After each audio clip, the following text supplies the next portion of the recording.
Good evening, everyone. Thank you so much for attending today's seminar. I thank you each of you. And my name is Ravi Bhatia, and I have more than 20 years experience in export and import field. So today we will be covering about the Foreign Trade Policy 2023 from the UPSC perspective. Okay.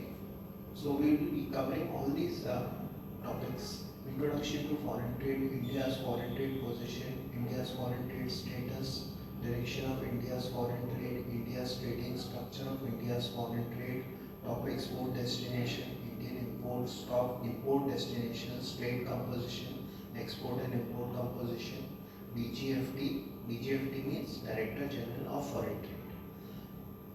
Foreign Exchange and FEMA. FEMA is Foreign Exchange Management Act. Overall trade balance, export promotion and measures for export promotion, RODTAP, PLI scheme and electronic platform for COO. COO means Certificate of Origin. Next slide please. Introduction to foreign trade. Then features of foreign trade policy 2023, free trade agreements, preferential trade agreement, RCEP, BIMSTEC, SAFTA, balance of trade, balance of payment. Now, introduction to foreign trade. Foreign trade plays an important role in the economic development of a country, and foreign trade influences employment, price, output and overall economic development of a country. Because when your exports increase, automatically employment increases, the foreign exchange reserves increases, and the country's standard of living also increases, the GDP increases because it contributes positively to GDP. So exports are an important part of the foreign trade policy. Now let us see the India's foreign trade position. In the year 2019, India accounted for approximately 1.71% of the total global merchandise export and 4% for service exports. As per 2023, India accounts for nearly 2.34% of the total merchandise exports, and in service sector it is 4.6% of the global share.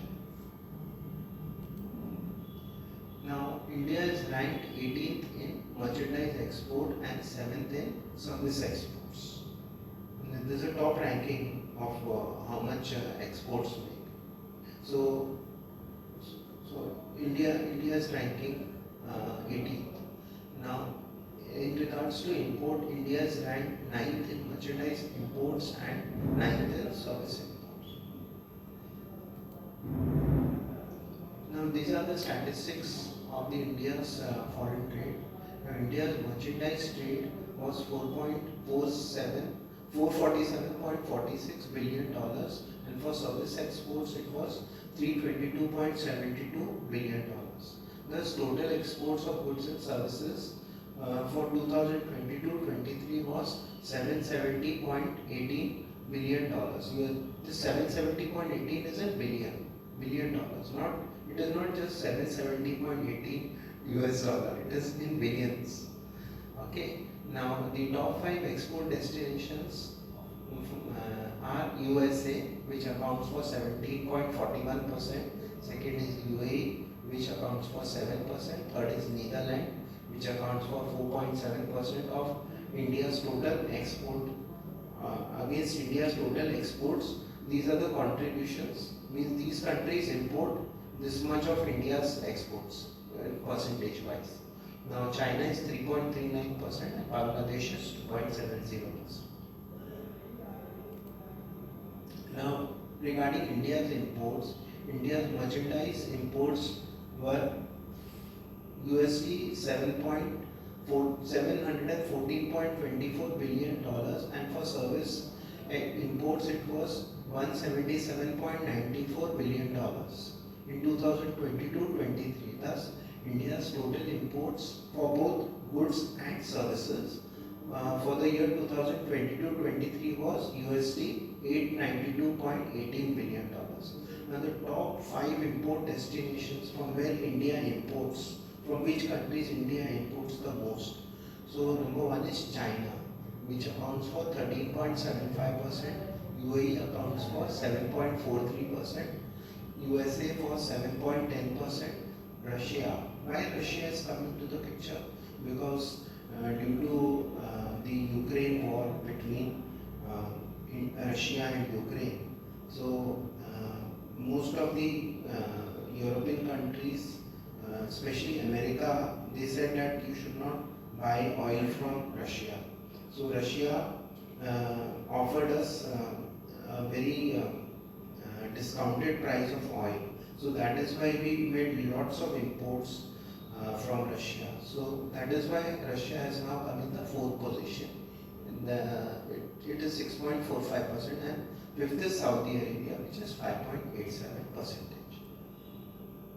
Now trade composition. The top 5 export product categories for the financial year 2022-23 is engineering goods accounts for 24.10%, petroleum goods account for 20.55%, gems and jewelry account for 8.55%, organic and inorganic chemicals account for 6.80%, and drugs and pharmaceuticals account for 6.48%.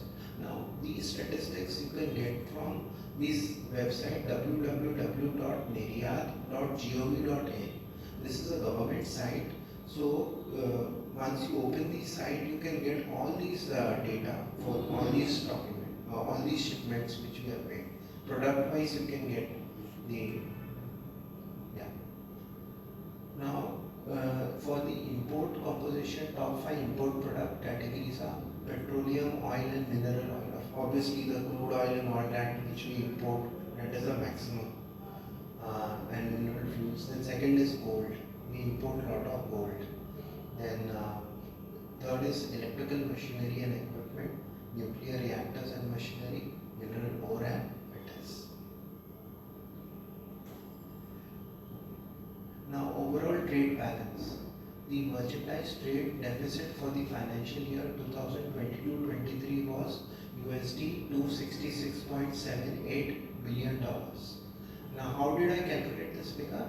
Now USD $714.24 billion is the imports which we made in 2022-23, and the exports which we made in 2022-23 was 447.46 billion. So if you minus imports from the export, you get a merchandise trade deficit of $266.78 billion. Now the import cover, there was currency crisis in the year 2013 where the forex reserves of a country, of India especially, it went down. So it was even, it dropped to approximately 7 months. So the currency experts suggested that there should be at least coverage of forex cover should be at least of 8 to 10 months cover for financial stability of the country as well as for the currency. Yeah, next slide please. Now export promotion. Export promotion aims to increase the forex. Forex means foreign exchange reserves. Now second is to address the balance of payment deficit, and third is to encourage exports. These are the export promotion aims. Now government employs various incentives, subsidies and concessions to boost exports. Measures for export promotion. Now there were several committees like the Tandon Committee, the D'Souza Committee, then the Abid Hussain Committee, the Gorewala Committee. All these committees suggested that you have to give incentives, to promote exports.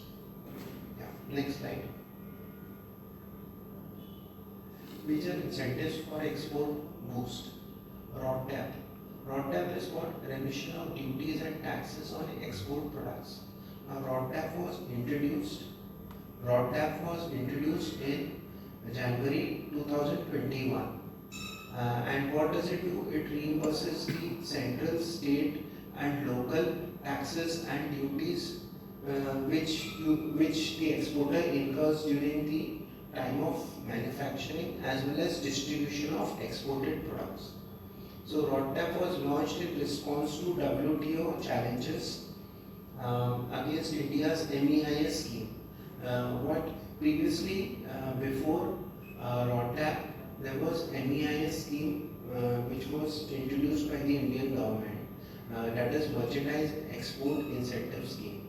Now this scheme that was a direct incentives against exports.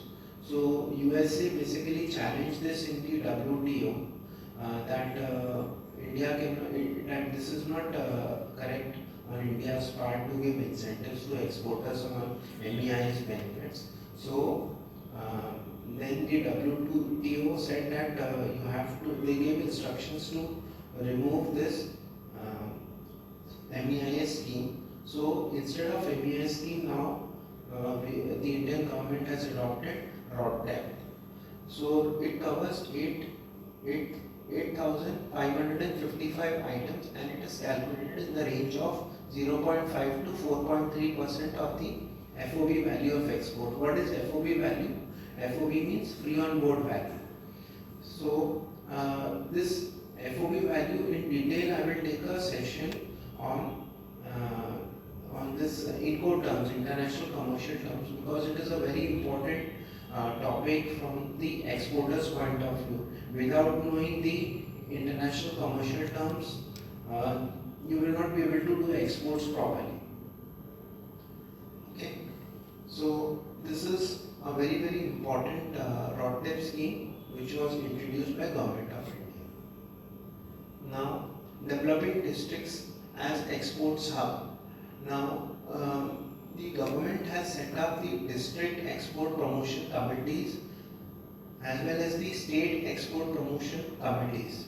Now, what they do is they coordinate with each other, and they in each district they identify product with a good export potential, and then they project the report to the government, and then the government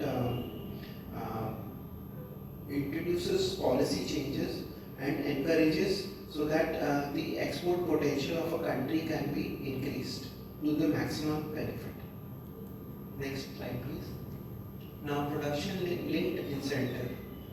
This was first introduced in 2020. PLI is production linked incentive. It is a special incentive which is offered to manufacturers to promote manufacturing in multiple sectors. Now, what are these sectors? Electronics and IT hardware, textiles, food products, pharma, auto and auto components, medical devices, drone components, telecom and networking, to name a few. The government provides incentives for incremental sales. Means based on the incremental sales which you have made, the government gives you incentives. Because why does government gives incentives? Basically, first it increases the employment of the country, and second is it also increases the exports of a country, because the more production you have, the more surplus you have, the more you will export, and the more forex reserves will be generated in the country. Yeah, next slide please. Now, what is preferential certificate of origin? Now, what India does is, okay, there is a free trade agreement. What is a free trade agreement? Free trade agreement is nothing but a treaty signed between two or more countries. So what they do is, okay, they deal in goods and services.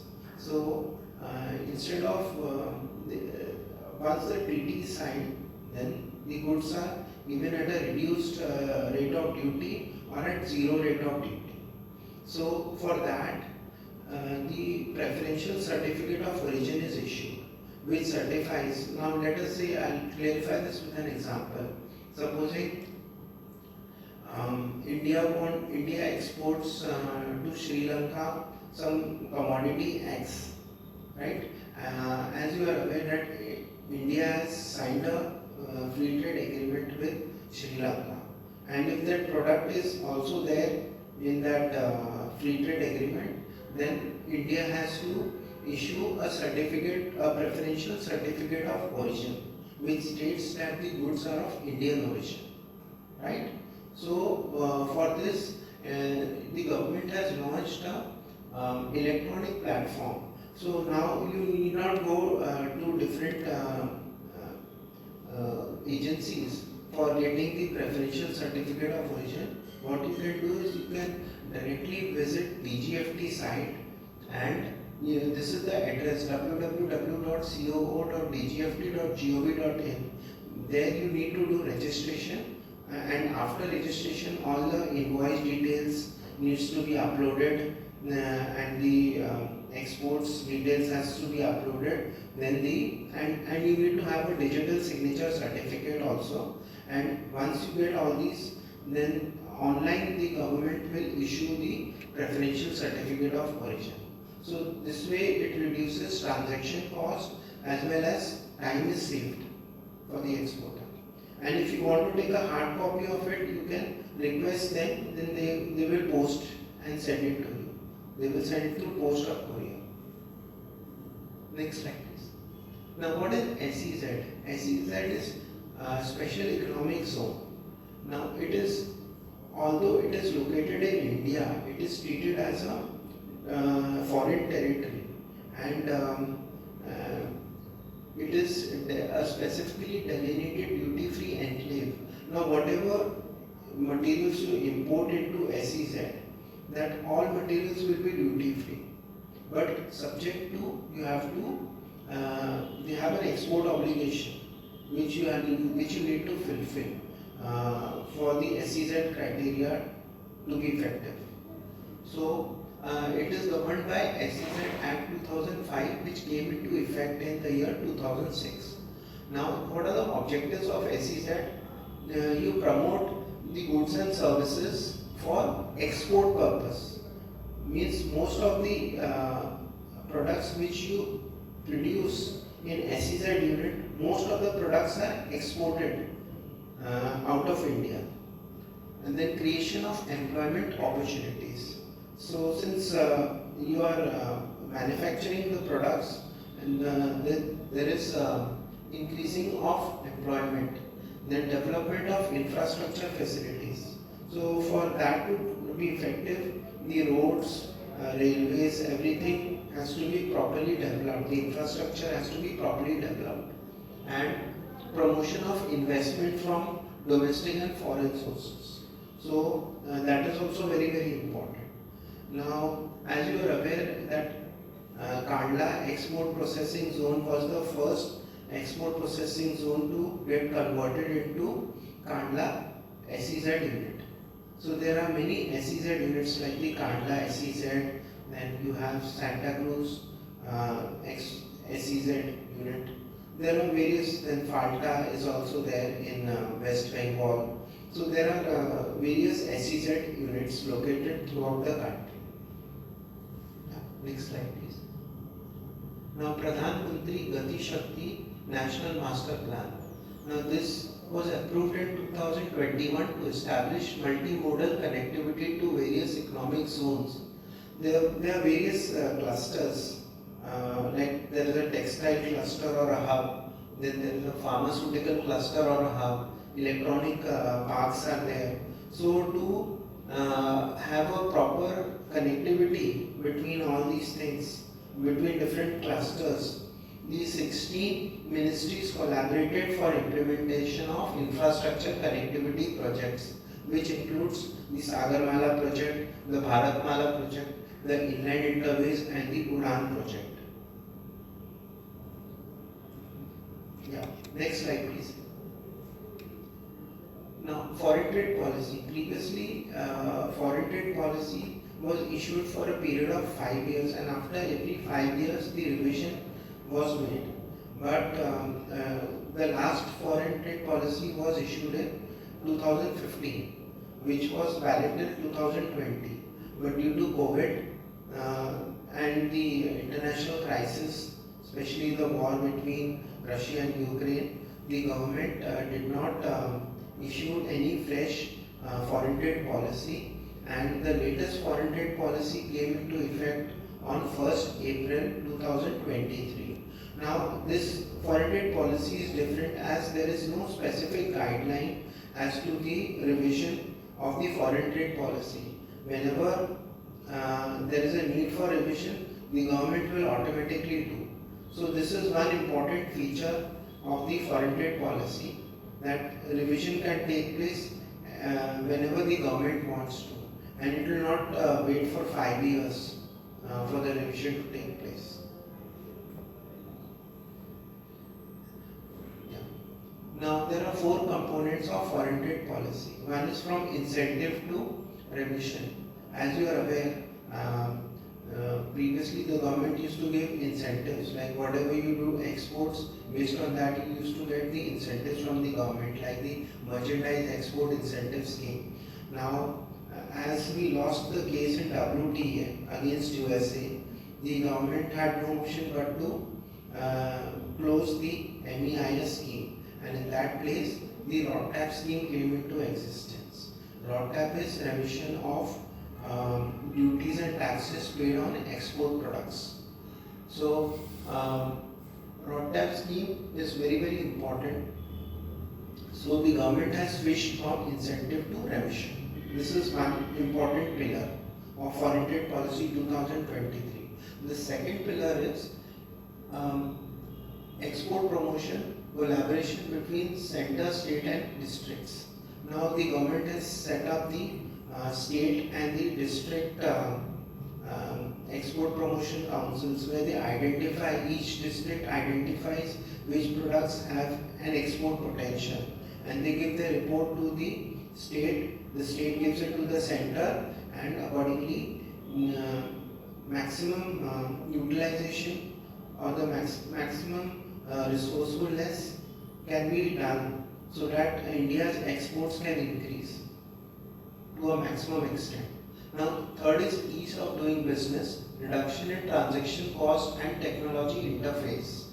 Now previously applying for any license like importer exporter code used to take 3 to 7 working days, but now instantly, if all the documents are in order, you will instantly get the IEC code, especially and also for other licenses and all that. Previously the time period was very long. Now like licenses like the advance authorization license, the export promotion capital goods license, the DFI license, that is the duty free import entitlement license, all these licenses are now issued very fast. Previously it used to take a lot of time, so that is issued fast, so there is an ease of doing business.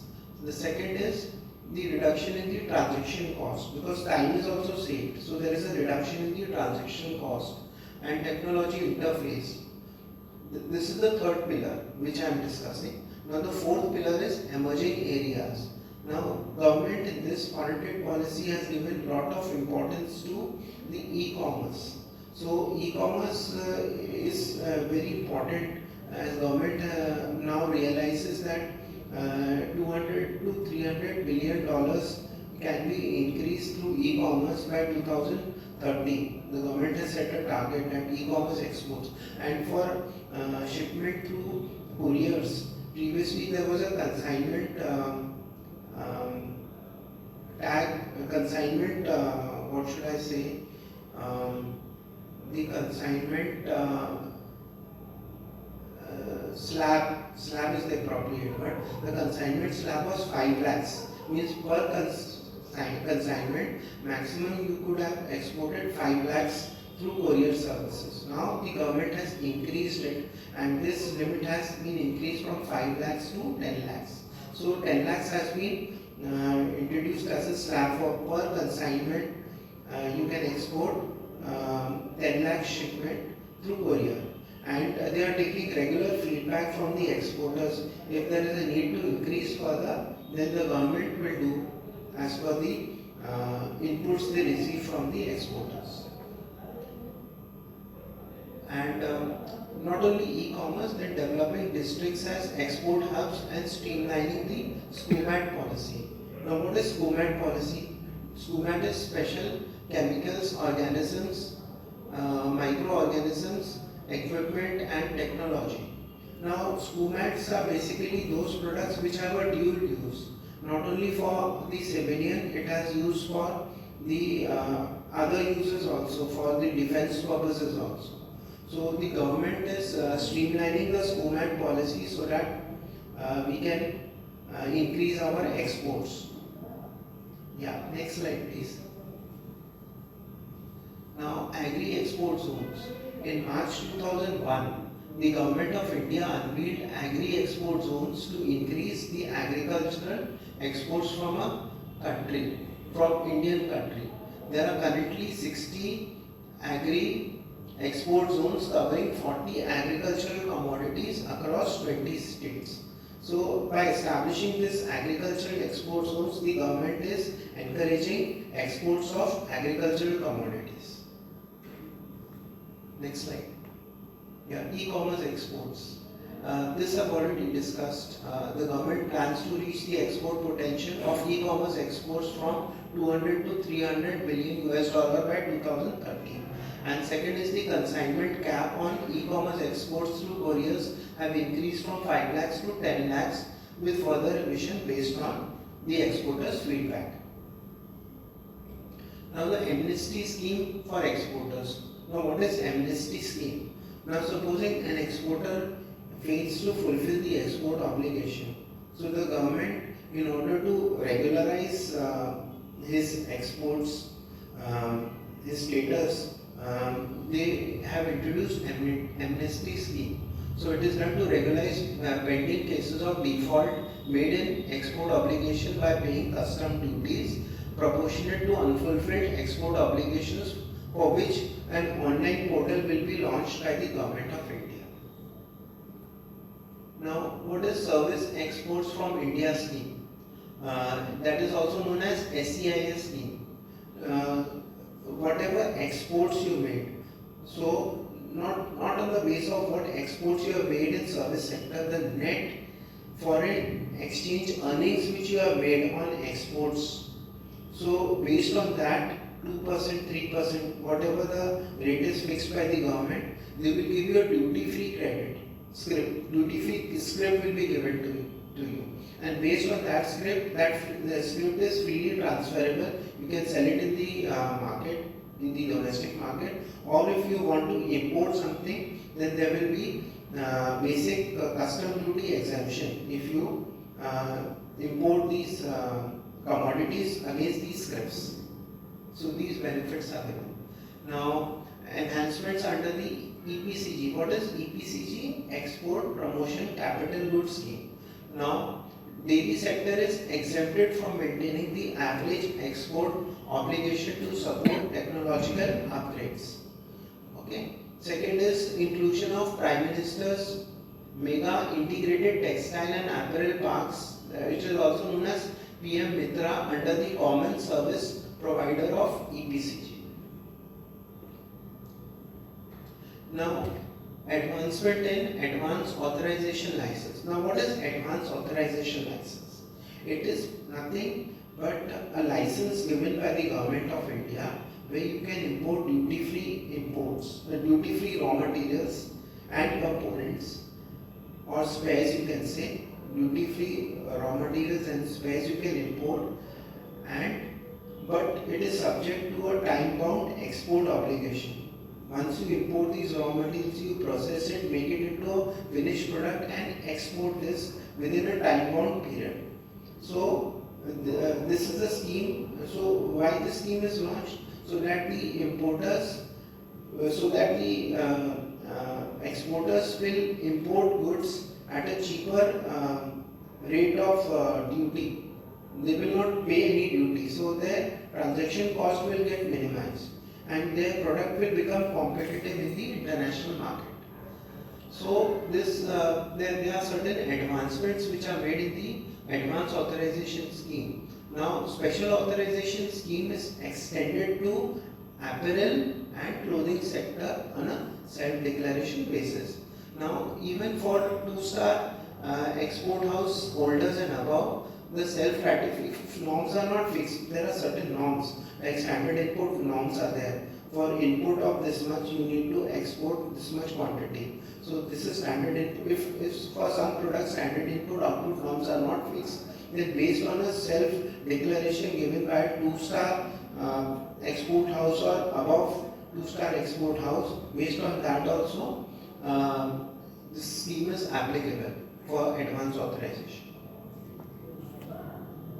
Now, what are free trade agreements? Free trade agreements are nothing but the treaty which is signed between two or more countries, which reduces or eliminates barriers to trade between the countries. So, free trade agreement usually covers goods and services. Now, free trade utilize a negative list where duties are not reduced or eliminated. Example is the India-Sri Lanka Free Trade Agreement. Yeah, next slide please. Now what are preferential trade agreements? Preferential trade agreement is an arrangement that grants special access to certain products among participating countries by reducing tariffs. They don't abolish the tariffs, they just reduce the tariffs. And it exists on the positive list of products subject to reduced duties. Example is the India-Mercosur Preferential Trade Agreement.